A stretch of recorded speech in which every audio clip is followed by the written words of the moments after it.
It is about the conditions in these neighborhoods, from public space and housing to policing and schools, and the efforts that residents and their allies make to change them. It is also about the unintended effects of those changes. Success summons failure, as gentrification displaces the people who suffered through the neighborhood at its worst and work so hard to make it better. And finally, it is about what we can do to prevent this from happening.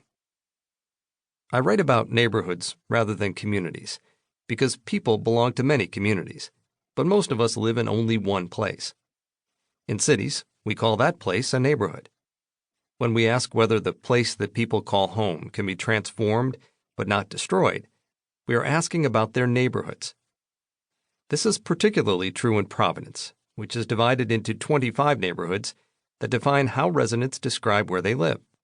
People tend to say they live or grew up in, for instance, Olneyville, Mount Pleasant, or Smith Hill. Communities, by contrast, embrace much more than a place. In no particular order, I am a husband, a father, a lawyer, a professor, a Jew, an Italophile, a long-distance cyclist, and doubtless a few others that escape me right now, all of which provide me a connection to different communities. I'm also a U.S. citizen who lives in Ithaca, New York. Some of my communities provide a connection to a place, but most do not. And what is true for me is true for most people. But why Olneyville? I was asked again and again during my research how I came to write about a small neighborhood of roughly 7,000 people in a mid-sized city in the smallest state in the country. Yet, Olneyville was the perfect choice for a book that asks whether neighborhood transformation must give way to destruction. Its compact size, about half a square mile, made it easy to navigate by car or on foot. I could, and often did, crisscross the neighborhood many times in a single afternoon. What's more, the neighborhood's boundaries are almost identical to the boundaries of the census tract in which it is located. So that data available from the Census Bureau are a close proxy for the neighborhood itself. This allowed me to track changes in the neighborhood over time, which is especially important when we ask about encroaching gentrification and displacement. In addition, the current approach to neighborhood well-being nationwide has had enviable success in Olneyville.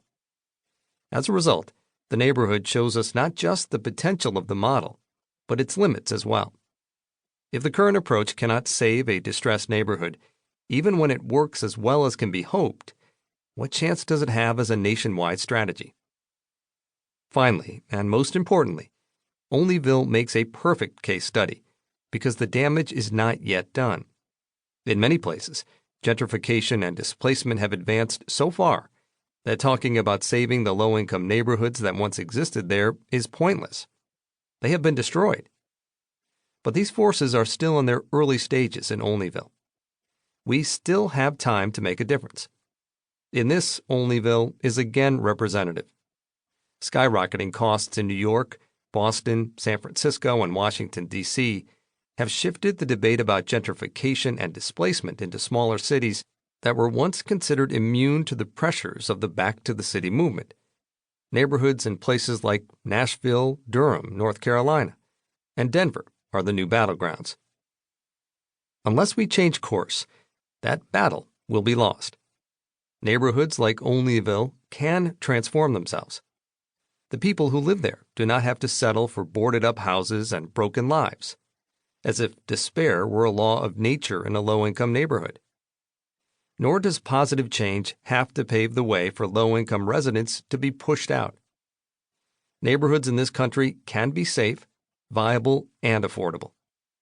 But the transformation will not happen unless distressed neighborhoods wield tools that empower residents and bind capital. The present approach to neighborhood well-being will not supply those tools. We have to create them. 1. Today was a good day. When Yuseli Mendoza was in college, she began each weekday morning with a walk through Olneyville. At 8:05, she and another woman donned bright yellow jackets and set out from the corner of Salmon Street and Manton Avenue, across the street from Sanchez Liquors and a vacant, weed-choked lot. They followed a route that meandered through the neighborhood, stopping along the way to pick up school children who walked